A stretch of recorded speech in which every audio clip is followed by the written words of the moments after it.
Welcome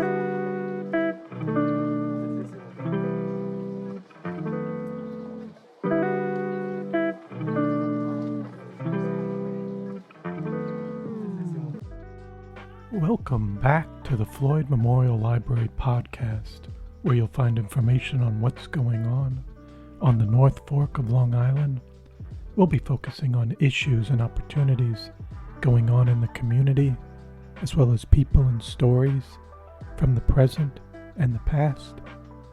I'm your host, Christopher Bianchi, and our guest today for episode 41 is Gustavo Acero. We discuss his upbringing in Colombia, exploring his family's decision to immigrate to the U.S. and settle in Greenport. Additionally, we delve into his journey in graphic design and the inspiration behind his venture Encanto Crepes and Café in Greenport. So I hope you enjoy episode 41 with Gustavo Acero. This episode was recorded March 29th, 2024. Welcome to the Floyd Memorial Library podcast. Thank you so much for coming in today. Thank you, Christopher. This is my first podcast ever. My name is Gustavo Acero. I was born in Bogota, Colombia, in February 2nd, 1982. I lived 17 years of my life in Colombia, a beautiful country. I loved it there. And I moved in March 8, 2000 to US. I have my business here, Encanto Crepes, and I have my family here. I'm the oldest of 3 men. My parents also live in town, and now I have my wife here, which started the crepe and cafe shop with me. Oh, wonderful. That's wonderful. And so, in terms of going back, you said you came over from Colombia, and were your parents grew up in Colombia too? Yes. So both my parents are also from Bogota, and they live most of their lives in Colombia. I don't think they ever thought of leaving Colombia. I gotta say, from my and my brother's experience, we have a very nice life. They gave us a very nice life, a very nice family. We were always together. We still get in touch a lot, even though each one of us has their own family now. Mm-hmm. But yeah, they're both Colombian. And in terms of your ancestry from your parents on both sides, how far back can you go with your father or mother's side? So it's that's one of that's a very interesting question, because there is things that you remember, things that you know, and things that when you ask them, then you find out. So from what I knew, it was my great grandmother. Her name was Bertilda Vanegas. She was a very family oriented woman. What I know about her is that she always took care of their kids. She was married once, even though her marriage didn't last long. Big drama thing on the families, and but she always took care of her kids. That's what I know. But I also find out that she had a store, so it make me realize, okay, maybe my entrepreneur idea, it's actually from my family. She had a small store where she sold potatoes, rice, fruits. Very small, but she did it for many years. And I didn't know this, but she also worked with tobacco. She rolled tobacco and sold tobacco in Colombia. Wow. And when I asked about more of my family, my mother told me something interesting. Berta's mother was Enriqueta Vanegas. She's my great-great-grandmother, and she lived in a small town in Colombia called Ambalema.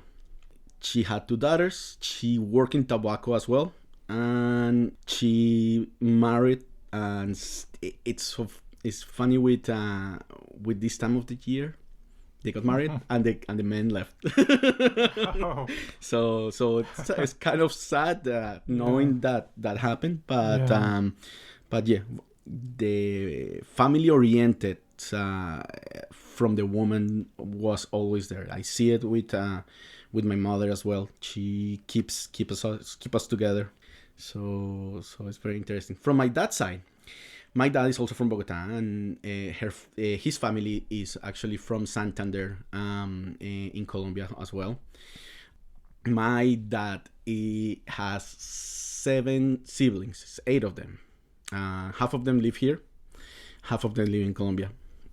My grandmother still lives. She just turned 96, and so her name is Dolores. We call her Lolita or Lita, and she is an example of how to live a good life. She always took care of herself, physically, what she ate, how active she was. She took care of her kids as well. She did have a good marriage. My grandfather, Arturo Acero, he lived with Lita, and he did die in Greenport hospital. In his latest years, he was a very mild-mannered person. In his earlier years, he was a little bit of a firecracker. I didn't know any of this. But he liked to party, drink, and I see a lot of like that kind of he was rushing everywhere. He's walking fast, and he's little nervous, a little bit like my dad, except my dad doesn't drink, and my dad is very responsible husband and father. But yeah, I love the question, because it make me realize where I come from, and from my mom's side they are more a mild manner, and from my dad's side they are a little bit more like crazy and talkative. So it's very cool. Wonderful. And you said your grandma, is that on your? I forgot. Is that on your? The grandma that lives is from my dad's. My dad's mother. Oh, okay. Yeah. Is she still in? She's in Colombia. She did live in Greenport. Then my grandfather died. She lived in Greenport for a few years, but then she wanted to go back, and now she's living in Medellin, Colombia. She is well. She is at 96. She remembers a lot of things. It's very difficult to beat her at playing cards, which is also another thing that I found keep her mind in shape. So if people like playing all kinds of cards and mind, for the mind is very good. They said you need to exercise your body through, but your mind as well. Definitely. No, that's amazing. And do you know what she did for living? Important. So my grandfather and grandmother were very successful in their lives. My granddad started a leather company in Bogota called Corso. The company he started out of nothing. My grandfather wasn't an educated person. But my grandmother was. But he was a hard worker. So he started the company selling leather portraits. And at the time, it was a big hit in Bogota. The company grew up so much that at one point in the story of the company, my dad and one of my uncles went to Germany to receive a prize for best quality products, one of the best quality products in the world. In Germany, they went to Germany to receive this award, and the company was growing. And my dad, at 19, he was already managing a lot of people. So he was doing a lot more than I was doing. I was playing soccer and I was going to school, but he was a very hard worker. So my grandmother was very essential to Corso. She had a store in one of the busiest avenues in Bogota, in Chapinero, a big neighborhood, and it was a very successful business. It lasted as long as it could, but the kids all wanted to have a say and do on the company. It taught us what to do and what not to do in terms of working and not working with family. In many ways, they make themselves professionals out of the company, and a lot of them, they are successful and good. My aunt Patty actually owns the Angela Leather here in Greenport, and that store has been here for many years. I think 30 or so or more. I'm not sure. My father has a store as well. Greenport Not Just Boss. He bought the store from the original owner. My mother, which also worked at Corso, she has her own store next to mine in Greenport as well. So that was the good side about working together and growing together. The bad side was like everybody of the brothers wanted to be a manager, and when there is siblings and rivalries, it becomes very hard. It's part of the story. It's a very interesting story, but it's a way too long of a story to tell.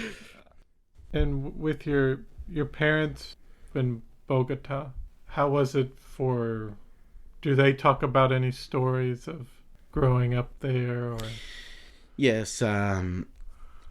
At first I said that I didn't think they were gonna leave Colombia, because there is a lot of love for Bogota, especially. I mean, there is a lot of beautiful cities in Colombia: Cartagena, Santa Marta, next to the coast, Medellin, which the perfect weather.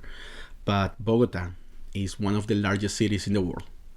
I think it's the second largest in South America. Right now, I believe it's way over 9 million people. So, first of all, going from Bogota to Greenport is a big change. So there is a lot of stories about Bogota from both of my parents. They met at very young age in the same neighborhood. They dress up for Halloween. They have parties, nativity scenes where they all dress up, and it is like my uncles, my from both sides, they knew since they were kids. So there is a lot of stories about Bogota and my grandparents and how the city evolved. And right now, Bogota is one of the most beautiful cities in South America. There is, like with every big city, like New York, it has his good things and his bad things. A lot of good things: the sceneries, the fact that it's in the mountains, that there is a lot of different areas. Nightlife is amazing. Restaurants, my God. But in terms of safety, it's a little bit like they need to improve on that. They are just building a subway system, which to me, a 9 million people city is way overdue.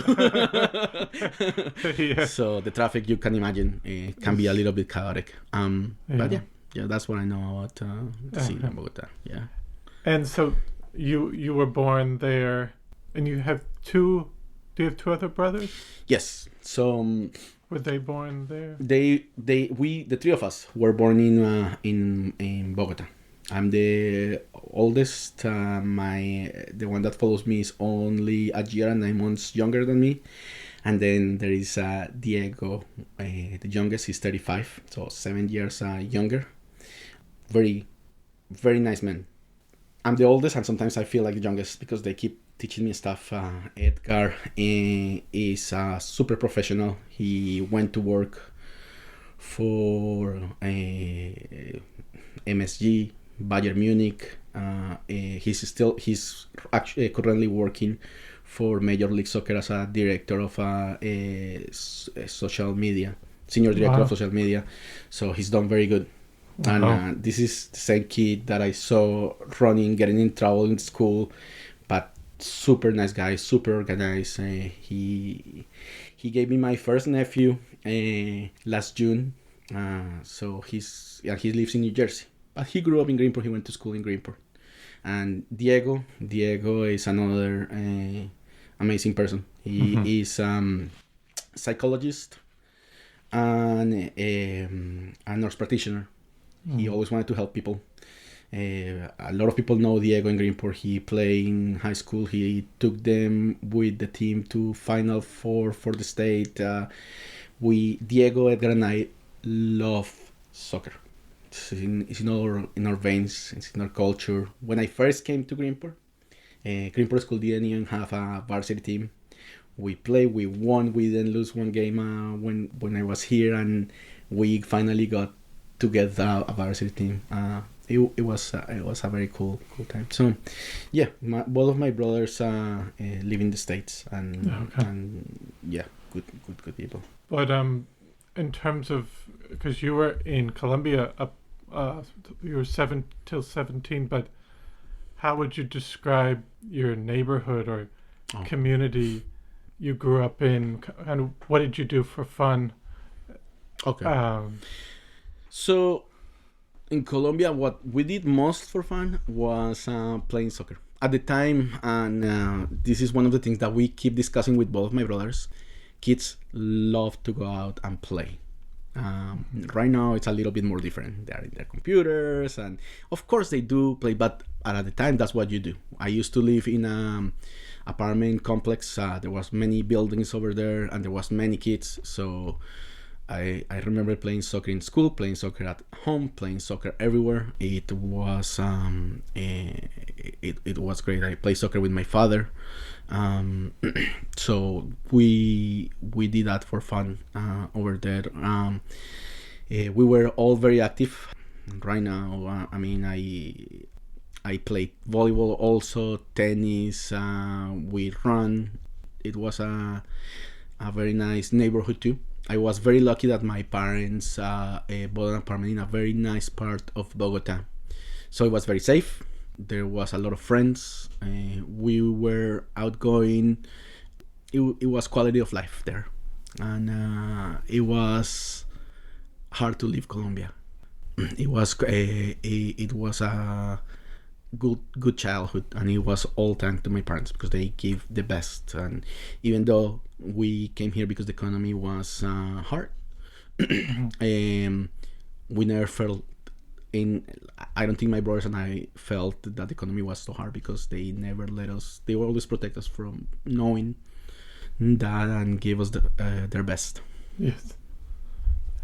And also, before you came over here, how was school over there? And very different. Very different. Very before different. You came. And in many aspects. Well, first of all, we went to an all-men school, and it was Catholic.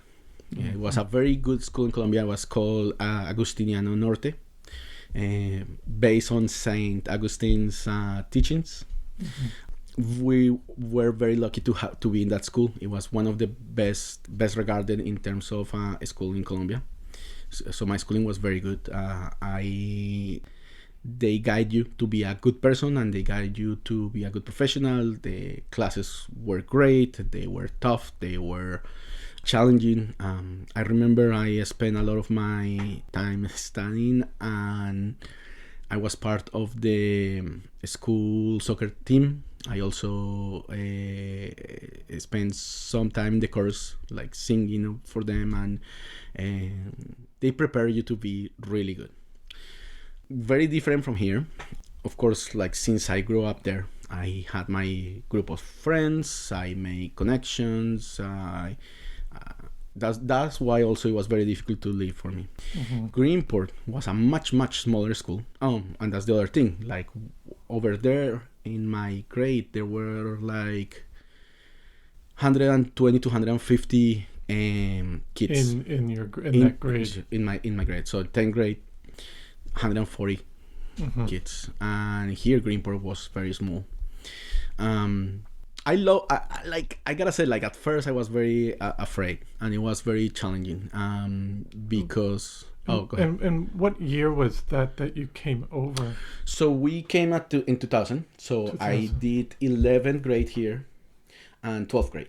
So it was very tough, as you can imagine, because everybody has their own circle of friends at 11th grade.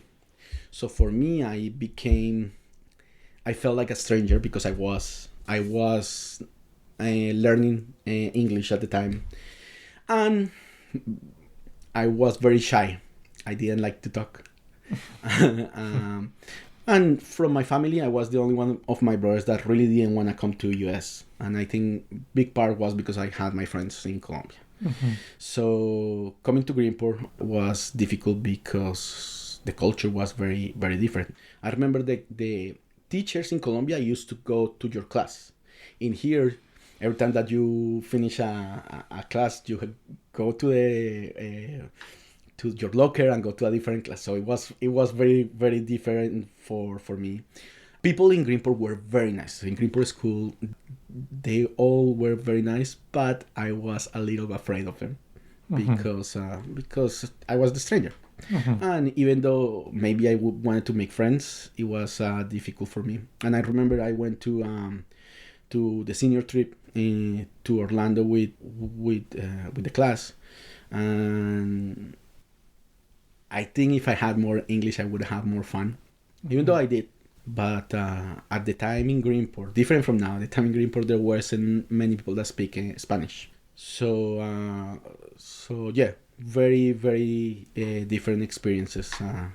I think my brothers did enjoy it more because they came a little earlier. And not like I did not enjoy it. At the time that soccer season started, everybody was talking to me. I was like, oh, you play good. And I felt a little bit more in my comfort zone. And little by little, just start talking more and more, even though like I never did a lot. But that was good. And like everything, experience and time was a big thing for me. Because I started enjoying being in Greenport, and did actually fall in love with town. That's why I'm still here. Yes. I mean, I left, but I'm still here. Yes. And then I was just curious, did your parents say why they chose Greenport when they were coming over? Yeah, it was so the first idea in Colombia was for me to do a year as an exchange student, not to US. I think we were looking to go to Europe, learn another language, but the economy was difficult and that was expensive. And there was an opportunity in Greenport of having an apartment. Actually, my aunt Patty had a nice apartment. And she talked to my dad and said, like, listen, if you guys are having trouble, we have this. And she gave us help in terms of coming here. So my dad came first for a few months to see how everything was, canvassing basically. And when he came back, he's like, yeah, this is a good place to start fresh. My parents at the time, they had a leather company of their own in Colombia called Guzmi. But it wasn't given. It was a lot of debt and suffering and effort. And the thing is, both of my parents, they are hard workers. And the sad thing about not only Colombia, but South American countries in general, is that it doesn't matter sometimes how good of a worker you are. There is not enough opportunities for everybody. It's different than in the US, because I remember for me working the summers here was like, oh, you actually do make money for this. Not that when I was on vacation in Colombia, I did work, but I do remember one of my first jobs. After working the whole summer there, I bought myself a sweater and a pair of shoes, and that was it. So no money to save, and I was happy. I was like, oh, cool, I did.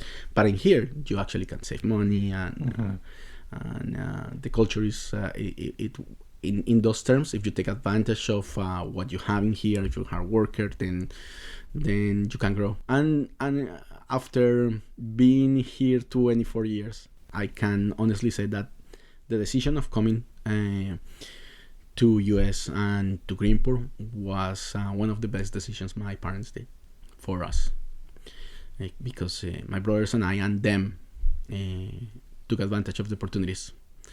And it's not easy. It's not like people seem to think sometimes, oh, they go into to US and they make money. It's not like that. We're still trying to make it. But there is always opportunities here. Yes. And also, did you want to answer about a childhood role model? Yeah, but I think, but I'm going to expand a little bit on the role model. It's both of my parents. I mean, I have uncles and aunts that are hard workers that gave me a lot of good advice. My from my mother's side, my mom is the only woman. She had 3 brothers, and all of them, to me, were very good example of men. They have their own failures in their lives, personally and in business sometimes, but they gave me their best. Every single one of them. And one of my uncles, my mother's older brother, William, he works here. He has a painting company in Greenport, and he has 3 kids, my cousins, which are amazing people too, and a very nice family. The brothers that are in Colombia, my uncle Edgar and my uncle Yuri, when we were growing up, they always gave me advice. They were always good to me. But the role models, gotta say, my parents, the fact that they moved, that they did, and now that I have my business and know how difficult it is to set up a business here, being that I did college here in the US, and it's still difficult, I don't know how they did it. I really don't know, because their businesses are great businesses, simply beautiful and not just balls, are beautiful stores, are very well managed, and there is a lot of admiration for them. And also, when you were in school here, you said you didn't have, or you had to learn English, like you didn't really have any, or did you have a little bit of English classes in? So my school in Colombia had a very good English program, but it's very difficult to have a program in a Spanish country than actually knowing the language as well. So the first year, especially 11th grade, it was very difficult to communicate, because I think I came with a knowledge of a structure in English, how to speak properly, but developing that ear, man. Somebody talk to you and you say yes, and they're asking you for the time or something. Yeah. So that was challenging. And the thing with it, after learning and seeing a lot of people going through the learning of a different language, is that your ear develops by itself. There is nothing you can do. I mean, you can help it, like listening to English music, which is what I did, playing video games, which is what I did, watching movies, which is what I did. That all helps. But sooner or later, it's like your body knows that there is a switch. That is, it stops you from translating and starts actually thinking in the language that you're supposed to be thinking. And it's funny now, because now I speak with everybody at the store. And there is people that speak Spanish and there is people that speak English, and sometimes I ended up speaking Spanish to people that speak English, and vice versa. So yeah, it is very funny, and it's like, oh, I'm sorry, I'm in the wrong channel here. But I always make it funny. Yes. And also, when you were here, because people said maybe in the 90s and 80s Greenport was more quiet, but maybe a little more gritty, but you came in 2000. How, like, when you first kind of were going around, what did you think of the area? Did it seem kind of, because you came from, I mean, a much bigger city to a smaller town. What did you think of the area initially? So my first thought right off the bat when I saw Greenport was that it was a very small town. I remember seeing the school, the building, and I thought it was amazing. It was a beautiful building. It still is a beautiful building, but schools in Colombia are different in the structure, in the architecture. So when I saw that, I saw basically what I was watching in the at the show in the shows in Colombia, the American shows when I was watching TV in Colombia. So Wonder Years, things like that kind of thing. Yeah. I was like, oh, that's awesome. I thought that was my first thought, but yeah, then very small town, beautiful town, and it has changed a lot. I remember Mitchell Park wasn't there in 2000. I remember playing soccer in an area where there was nothing between buildings with a few friends that we made from Costa Rica. And you're right, I was living in a city with 7 million people at the time. Right now it's 9 million or more, but 7 million people of Bogota at the time. And coming to Greenport was shock. There was a lot of less restaurants, a lot less stores than we have today. But through the years, I saw the change. I saw how Greenport exploded in a good way. I started to meet people in the village.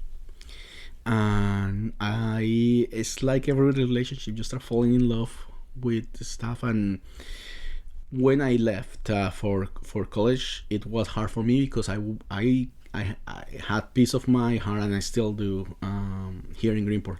It's a special town for me, and I don't think Greenport is. I think Greenport is still growing up. I don't know. I mean, everything in life is curves, ups and downs, but Greenport is still in the upward curve. Even what happened with COVID and everything.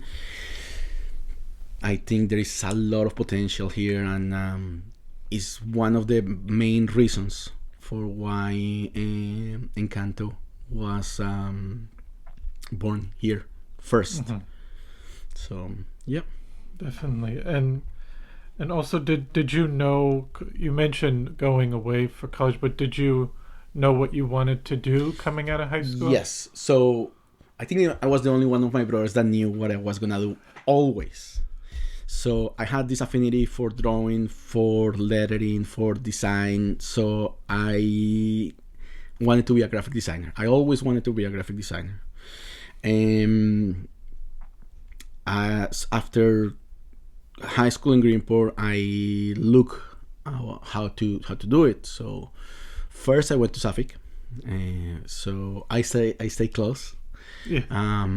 I did. I think the program, the fine arts program at Suffolk was great, and I have a small story about like my first class of college because I remember the professor. She was a tough teacher. Her last name was Russo. And you could see that she wanted to take the first design class like if you were working as a professional. And to me, coming out of high school and still like struggling with English, I was taking ESL classes at college too at the same time. I sat to the first class and I was shaking. I went to her at the end of the class and I told her, more than 60% of what you said I couldn't get. I don't think I'm the right person for this. And I came to learn, because I took a lot of classes with her, that she was a very tough teacher. It's a teacher that if your paper wasn't right, she would rip it in front of you. And she told me that day, she said like, stay a week, you'll get it. So I did. I'm glad I did.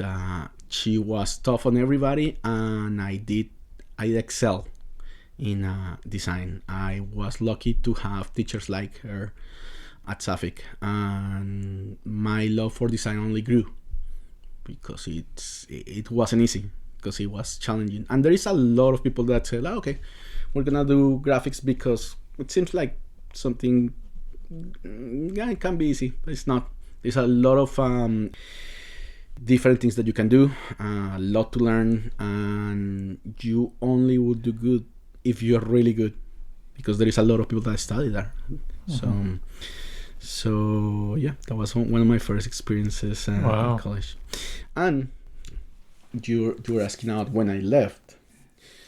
So after I finished my associates at Suffolk, I did leave for Manhattan. I went to the New York Institute of Technology. That's a Columbus Circle. And again, I felt like now the other way around. I went from a small town to New York. And New York was the dream for a lot of my people in Colombia growing up. My friends, oh, New York. And big city in the world. I loved it.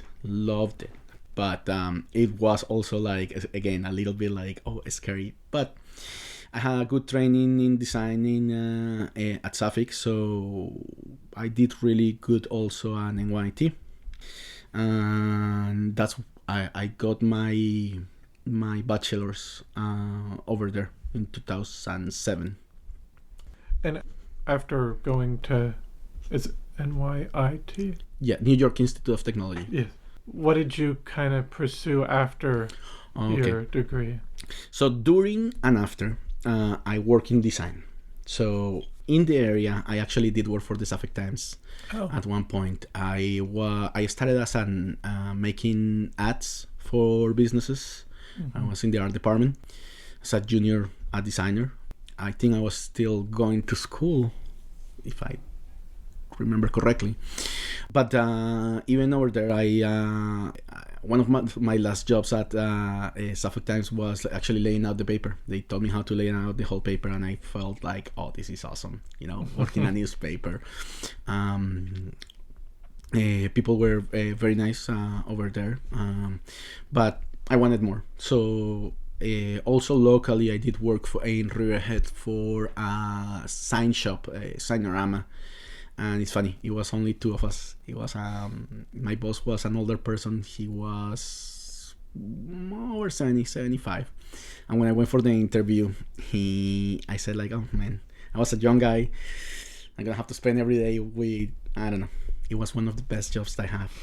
We design, we share ideas. He actually talked to me about the military and how he felt with his wife. I made a friend there. Jim Gallinari was his name, or is his name. Last time I talked to him was last year. He lives in Westchester, but it was a very cool job. We did showroom graphics, car graphics, signage, a lot of different stuff in that. And then I also in Riverhead there was a startup company called Bouncy. So I left the Suffolk Times to get a better job, better payment at Bouncy. I did that for I think a couple of years. I think Bouncy developed to be like a educational tool, more of a presentation kind of stuff. But I was one of the first to work on their graphics, which is awesome. And then an opportunity presented to me for in Westchester. So I was going to school there. I was traveling a lot. So the Westchester job was a good opportunity for me because it was to create catalogs for this adult living community. And I did that for, I think, year and a half, 2 years. And then after, the company didn't do really well, unfortunately. So at the time I started looking for a job in Westchester, and then I found this company, American company called Sonneman. Sonneman A Way of Light. It's a company that makes contemporary LED lighting, chandeliers, sconces, all of this, and I worked with them for 9 years until December last year. So I just finished working with them. I started being helping with the catalogs, with the brochures in a very part-time, and I ended up being the graphics manager for the company. I had at one point I had a team of 10 people working together, and I did a lot of stuff with graphics, everything that I wanted to do. I had signs in Manhattan, beautiful beautiful catalogs every year. I went on press in LA, went to the showroom in Dallas, did a lot of. I think that job for a graphic designer is it's a dream, because it's challenging, it's creative. There is some drawbacks. I mean, people that wanted to do their own thing and wouldn't listen to you, but you learn and you become better. So that was my last job working for somebody. Did that 9 years. It was great. And then I do my design for my own store now. Encanto. If people know Encanto, they know it's very well designed. It's not because I did it. It's because I did it with my wife. She comes with the best ideas, and she's my client basically. She said, like, I want a logo with the spatula and the spreader, and I want it like this, like this, like this. And I only do what she's my boss. So that's a little bit of what I've been doing with design since. Yes. And were you because you worked at the Suffolk Times in Riverhead, but were you living in Riverhead at that time? Or? I was living at the time. This was before living for NYT. I was going to Suffolk Community College. Oh, okay. So I was still living in Greenport. We had a house in 4th Street. So I was working at the newspaper and going to school there. It was a great thing, because I started working in design even before I graduated. Like I said, I knew what I wanted to do, so I always look for those kind of opportunities. And when you worked for 9 years for the other company, you were living over in Westchester? Yes. So when I went to school let me give you a little bit of how my living arrangement was. So when I was going to school the first years to NYT, I moved to a house in Queens. So I was taking the subway for school there. I did that for a while. Graduated there. Then I came back to the island. I was living in Greenport while I was working working at Bouncy. And then the opportunity presented in Westchester, so I moved to New Rochelle. So I would live in New Rochelle for, I think, 7 or 8 years. I actually live in New Rochelle until the pandemic. I just came back to East Marion during the pandemic. So at the time, businesses were closed.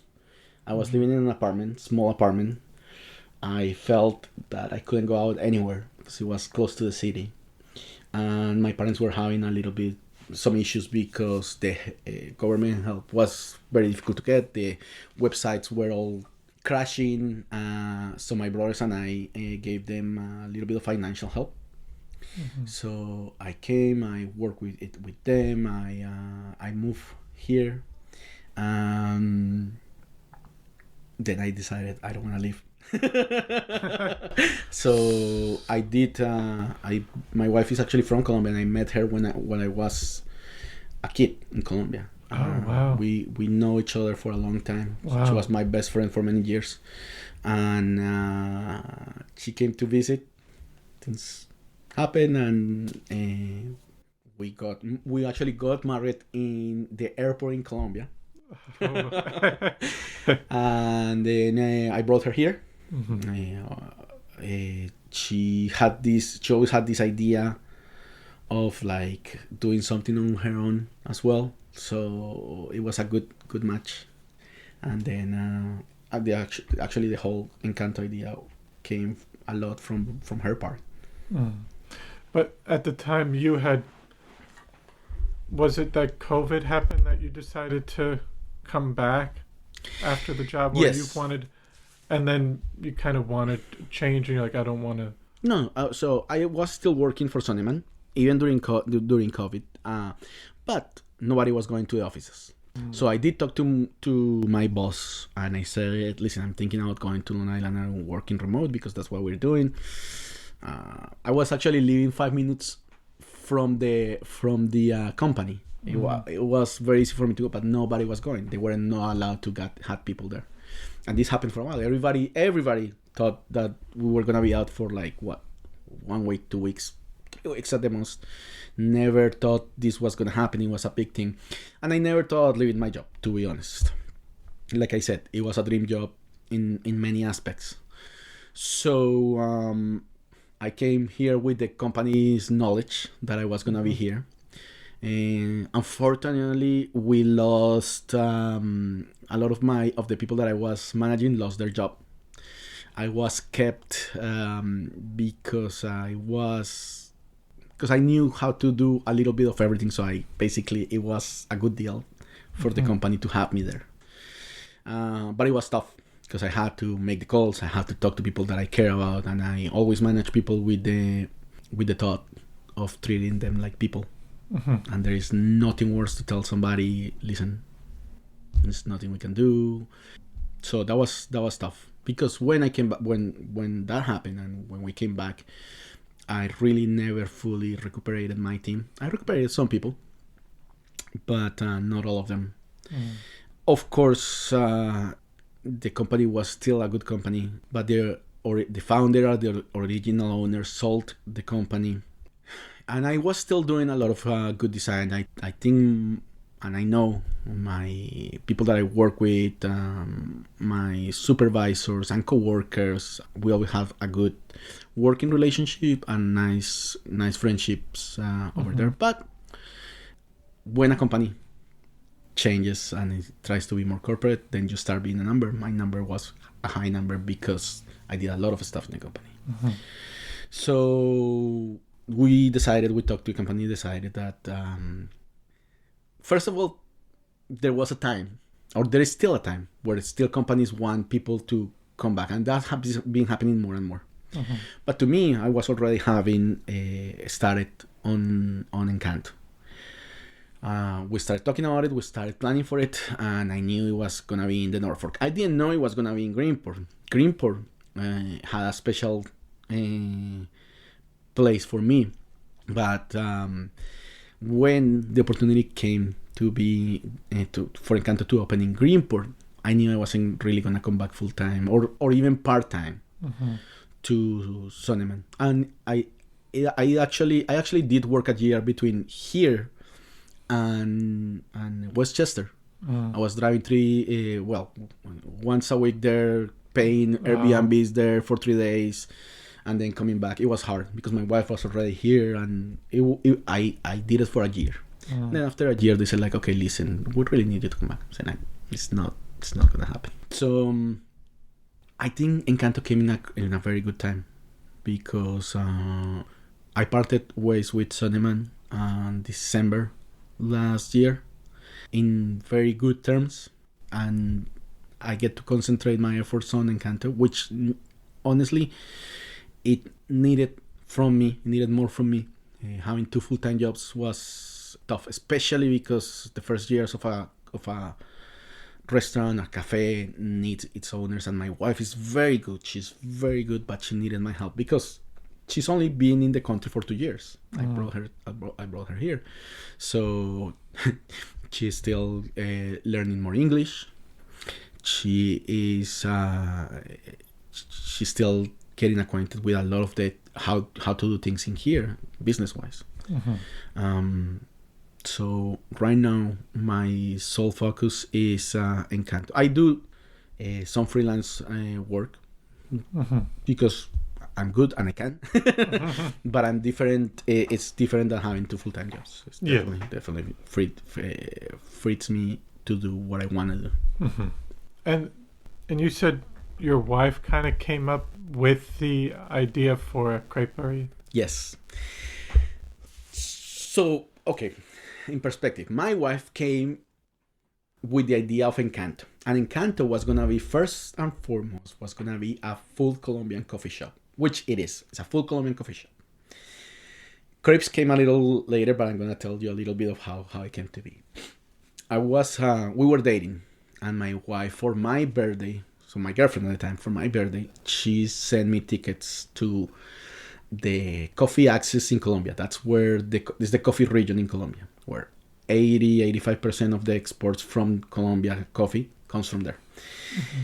It was a cool thing. I was like, awesome. We were going to have fun. And it was a vacation thing for me. So she took me to this farm close to Salento called El Ocaso, one of the best coffee farms in Colombia. In there, they gave us an overview of why Colombian coffee is so well regarded, what makes it good. So, for instance, one of the biggest reasons is that Colombian coffee is still being picked up. The berries still being picked up by people, not machines. Colombia is one of the few countries that still do that. So every single coffee berry is good, and the weather in the area is perfect for nice beans.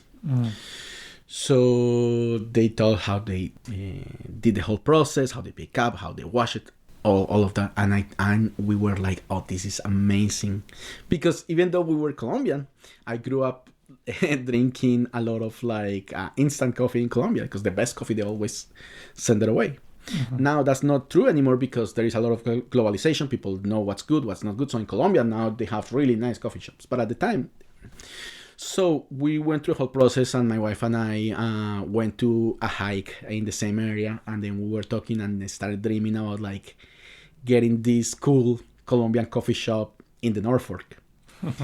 Why the Norfolk? Because this is where we first came. Not specifically in Greenport, but we said like, oh, let's look. But it was only talk. It was pure talk. Like. So she said like, yeah, we should do this. It should be modern. It should be. And I was like, oh yeah, that's cool. So that's the reason for Encanto, for why Encanto came to be. But then the crepes, because one thing is the coffee, and the coffee, Colombians and coffee, we have that in our roots. It's we wanted a product that says it's a Colombian product, yes, and that we could sell to everyone, that it was welcoming. The same thing we did with Encanto. We want Encanto, and you being Encanto, a place that welcomes everybody. Crepes are French, and I'm not gonna take that from them. It's their thing. But in Colombia, the largest, or one of the largest Colombian restaurant chains is a creperie. It's called Crepes and Waffles. It's very well known. It's like here going to a Starbucks, basically. It's everywhere. It's in the airports, it's in the malls, it's in all of the cities in Colombia. The concept is a lot of savory crepes mostly. They have a good quantity of sweet crepes as well, but mostly savory. And in America, when you think crepes, you think mostly on the sweet side. So we thought the concept of like bringing that here, the fact that there is a lot of different flavors, a lot of different things that you can do with crepes, and combining it with the coffee. We thought we thought it was a great idea. Mm-hmm. We didn't know. And I tell you, the idea, like I said, she was like, okay, let's do this. I didn't mention, I actually did work in Greenport in a French restaurant many years ago, and I don't remember how many years ago, but it must have been 18 to 20 years ago. Wow. A restaurant called Il Débuté. It was in Main Street. Owners were French. They have a really nice crepe station in the back, and they wanted everybody that worked there to know how to make crepes. At the time, I was serving water. I was cutting bread. I didn't want to make crepes. I was like, no, I don't want to do this. I'm never gonna use this for anything in my life. I'm never gonna be doing crepes. Why do I need to do this? So not only now I do crepes. Now I have the fear that if one of the owners come to my store, gonna be like laughing at me, saying like, see, you're making crepes. But so I learned how to make crepes from the French, which is a good story. Yes. and it did happen. So that, plus the fact that Colombians grew knowing the crepe culture, is what make us combine the making the coffee shop more than a coffee shop. It's a coffee and a crepe shop now, and I love because I love what has happened in the last year, because we did open on Valentine's 2023, and we were shaking. We didn't know. Okay, it's a good concept for us, but it's a new concept. A year later, I gotta say, people love what's different. We are not. We don't offer the bagels and the cream cheese and the egg sandwiches. It is different. It's very different, and we got our own following and still growing. The North Forker, after 5 months of opening, gave us an award for one of the best breakfast and brunch spot, and people in that category are Crazy Beans, Love Lake Kitchen, Bruises, people that have been here for a long time. So just being mentioned after 5 months of opening was a big thing for us. It shows my wife and my personality in the store, and I think that's one of the big reasons for why it's very well accepted, because somebody comes in, and if I'm there, probably talk to them. That's my job.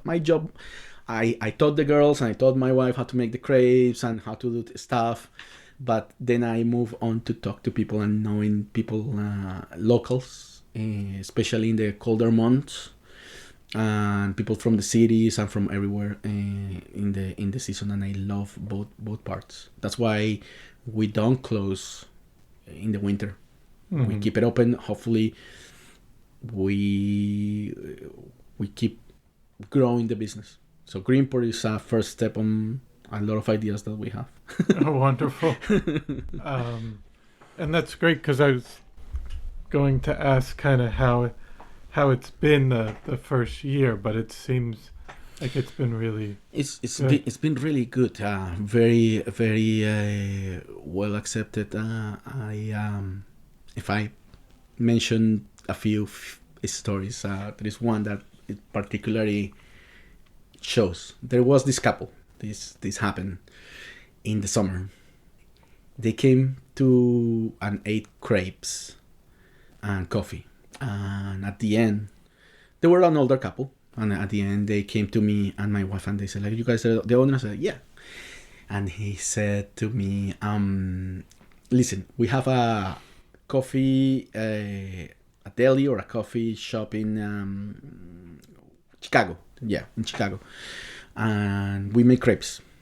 But our crepes doesn't taste like your crepes. And I don't know what it is. It's not that they're bad. They're just different." And I said, and they said, like, "I don't want to insult you or anything." They were super nice. They were like, "Would you be willing, like, if we paid for your hotel, paid you something to teach them how to make, like, go for a weekend and teach them how to make your crepes?" And at the time, like, we were just open. It was our first season, and everything that we did in Encanto, we did with our own money. Whatever I saved, whatever my wife had, and we were struggling. So it was attractive too. So we talked with my wife and said, like, "Okay, do we do it? We don't do it."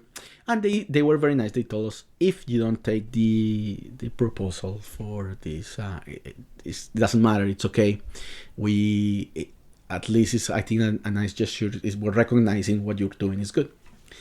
So at the end, it was very difficult, but with my wife we decided, listen, our recipe, simple or complicated or whatever, is our recipe.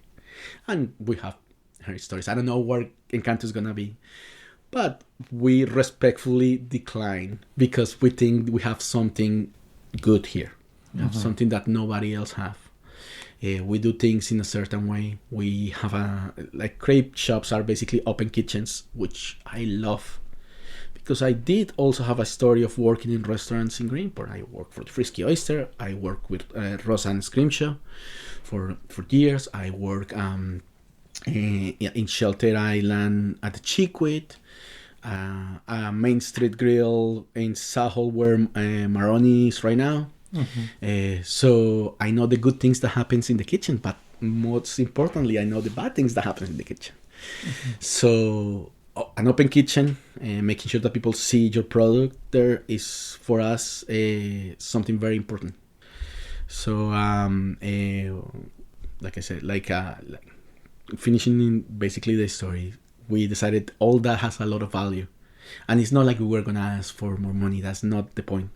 The point is that we have something that if it succeeds more or if it fails, it makes us happy. It doesn't matter how it goes, but it's our thing.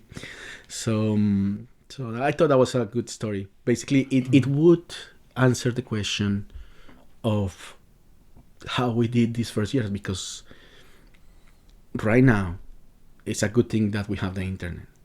You look up in Google Encanto Crepes. At today, which is March 29, we still have a 5 rating star in Google. And I remember when we started and we got the first 10, I told my wife, we have 10 5-star reviews. That's awesome. And we don't ask for reviews. We don't. Yeah. And she said, like, yeah, that's cool. And I got very excited about it. But she said, like, lower your expectations. One day somebody's gonna come. Somebody's not gonna like it, or they're not gonna have a great experience, and you're gonna get. And I said, okay. I told her, let me ride this wave. And it's a year and 2 months, basically, almost 2 months since we opened, and I'm still riding the same wave. So it's 60 something reviews, more than 65 reviews, all 5-star. That means people really take it and like it. So we know in every aspect shows me that this is a special thing that we have. Me and my wife, equal, working together. People tell me, how do you work with your wife? Is that easy? Is that difficult? I'm not gonna say it's difficult or easy. It's a challenge in some ways. It's a blessing in a lot of ways. She keeps me in line. I do the same for her. We have very different personalities, and the fact that I'm a very visual design person, and the fact that she's very focused, and it's a good combination. So in a lot of ways, like I said, we have something that I don't think a lot of people have. Yeah, that's a wonderful thing. And you also mentioned about there's a lot of things you can do with crepes. How do you kind of come up with some of your flavors and toppings? Because you said it is more savory back in Colombia, and then you noticed that it was more sweet. But it seems like, because I've been there a few times, and it seems like it's a balance. You can get a variety, and you're always coming out with different flavors and toppings. So a lot of it, because I want to answer this one very straight, a lot of it is research.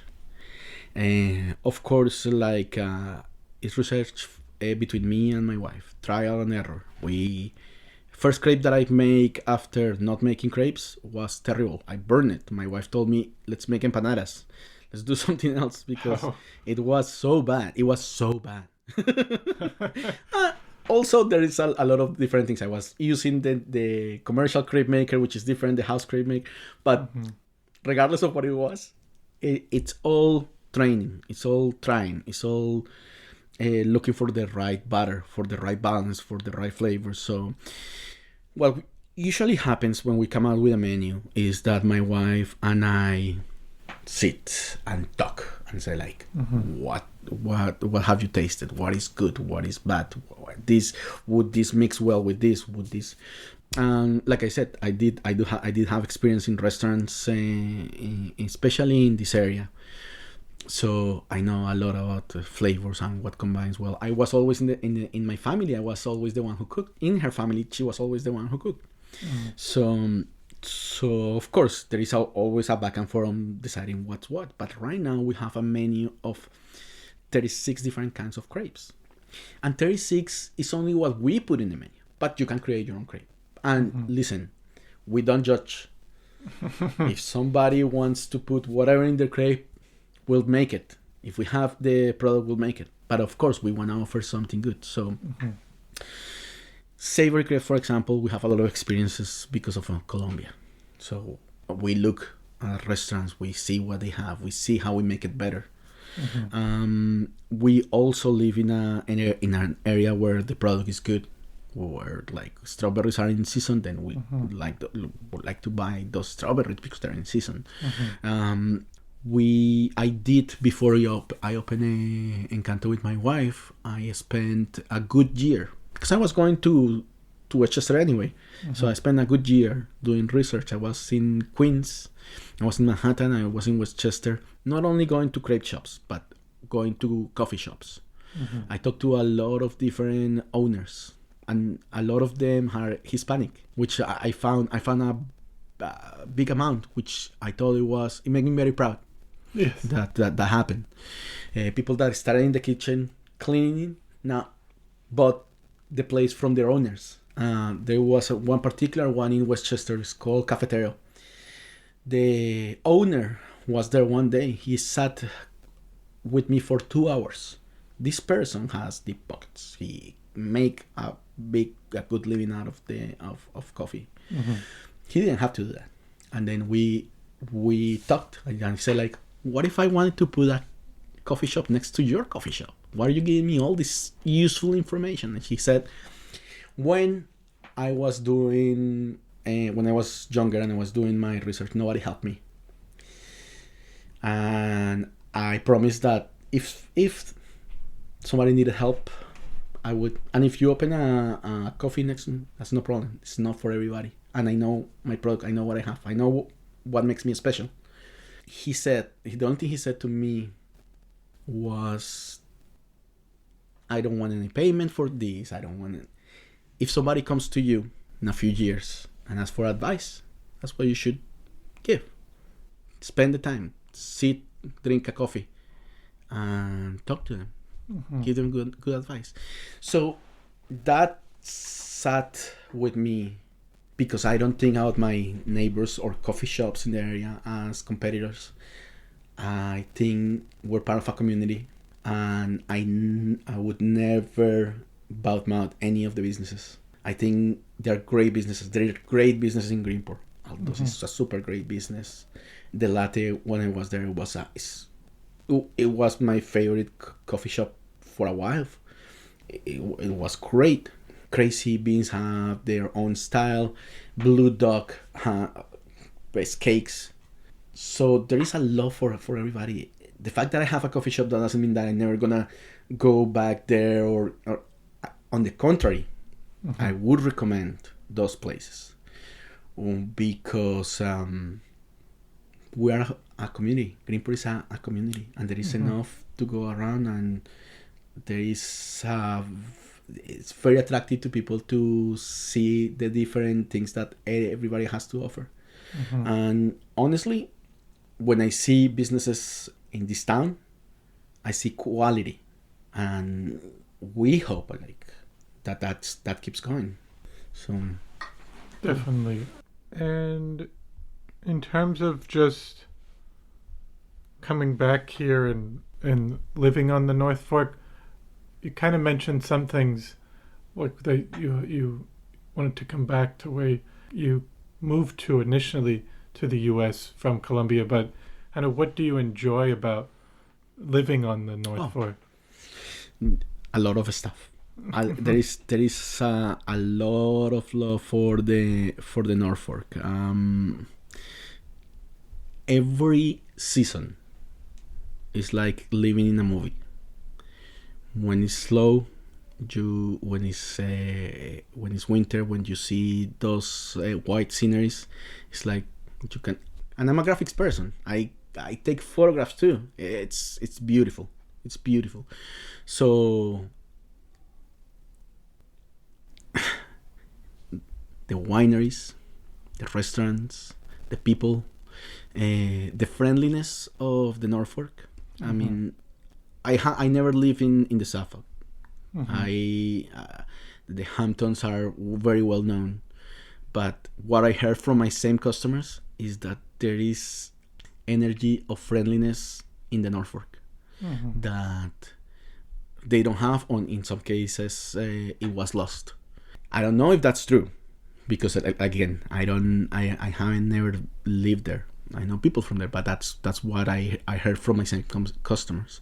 So if I didn't love the Norfolk, I don't think I opened a business in here. There is the walks sometimes in the mornings. I live in this Marion, and you walk for an hour, and everything you see around, it's beautiful. It doesn't matter it doesn't matter if it's raining. It doesn't matter if it's hot. It's just beautiful. It's pure nature, and they're still building, and they built a lot. But there is like a conscience for nature. Make sure that we live in a beautiful place, and with my parents, with my wife, we are always saying that we're lucky to be here, because we're so close to the city too. Yes. And it's so different.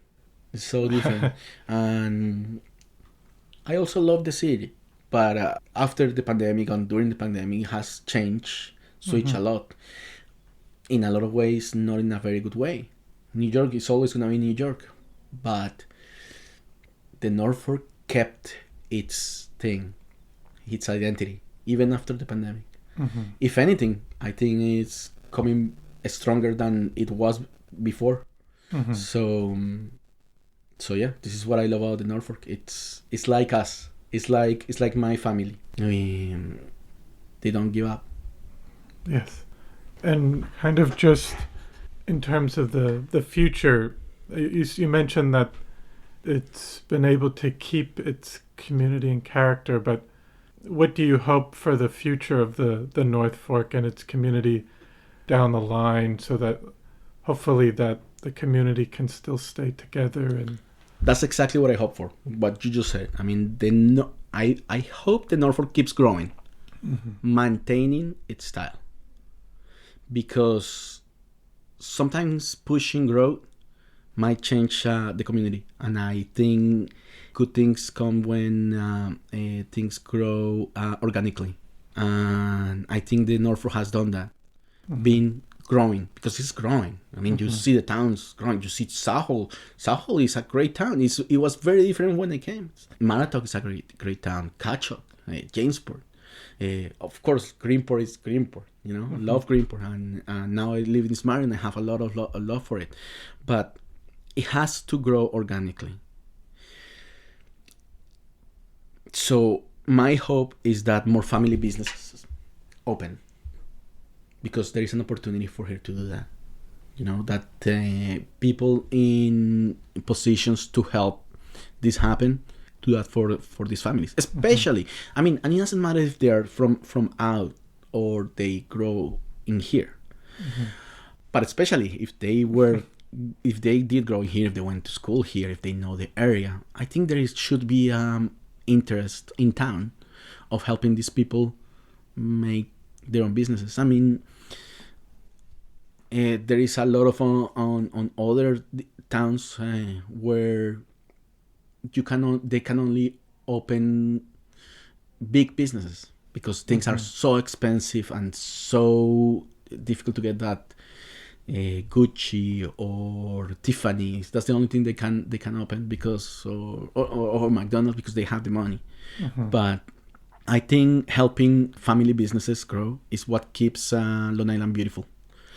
Think about the wineries. A lot of wineries are family businesses, and it's one of the most attractive things in the area. So, and we also, because of kind of Western Long Island, it's more developed.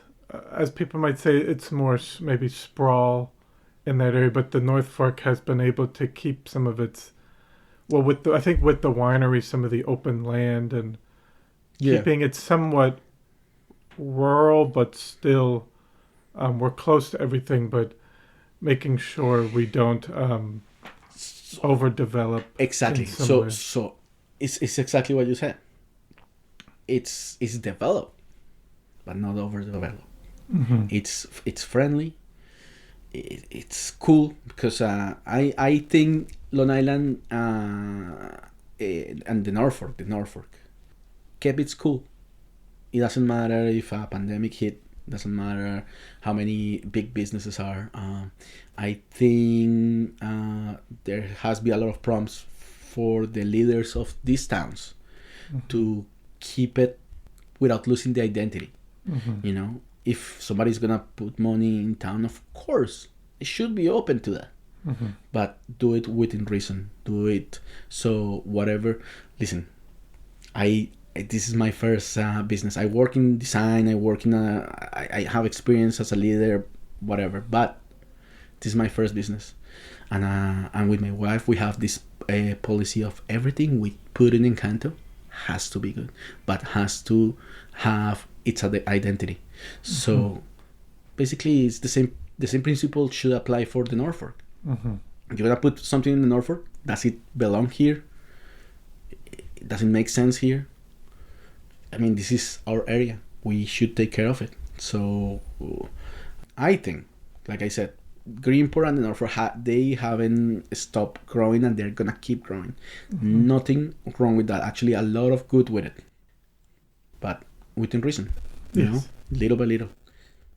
And people look for this kind of towns. People in the city need to get out of the city. If they're gonna find the same things in every single town, it's not beautiful anymore. They're gonna lose. It's gonna lose that beauty. Definitely. So yeah. And then, was there anything else you'd like to discuss that we haven't talked about, or with Encanto, or? Well, yeah. Basically, I have a mic in front of me, not taking the opportunity to invite locals and non-local people that listen to what we're doing to the shop, to talk to us, to talk to me, to chat over a cup of coffee, a crepe, an arepa, and learn about like what's a lulo juice. We are open year round, and we love to meet people. And the last thing, well, is thank you and the library for doing this. I think it's good to keep the source of what makes the Norfolk good with this podcast, with these things to explore the people that make what it is right now. In a vault, in something that you can go back and listen. And like I listened to some of the podcasts, and they're great. Major and like I said, Rosa is it's amazing. And I think things like this brings the community together. Yes. So yeah, the last thing is thank you for this. This is an opportunity for us, to put the word out. So awesome. Absolutely, thank you. And I wanted to just say, I really, I've been to the business a few times, and I tend to be more of a sweet person, so I've been getting a lot of the sweet crepes and love them, and it's really, I can see the quality and all the effort you put in. I love the design of the place, and thank you. It's a wonderful business. Yeah, thank you. That's so like you said, we want people to visit, to know, to experience what you experience. And again, we don't know what's going to happen in the future, but the identity is going to be kept. So if we open a second or third, or it has to have the same identity. And like I said, everything good grows organically. So we're going to keep growing this business so organically. But yeah, thank you. Thank you. Awesome. Well, I hope you enjoyed episode 41 with Gustavo Acero. I want to thank you for listening to the Floyd Memorial Library podcast, and we'll see you next time.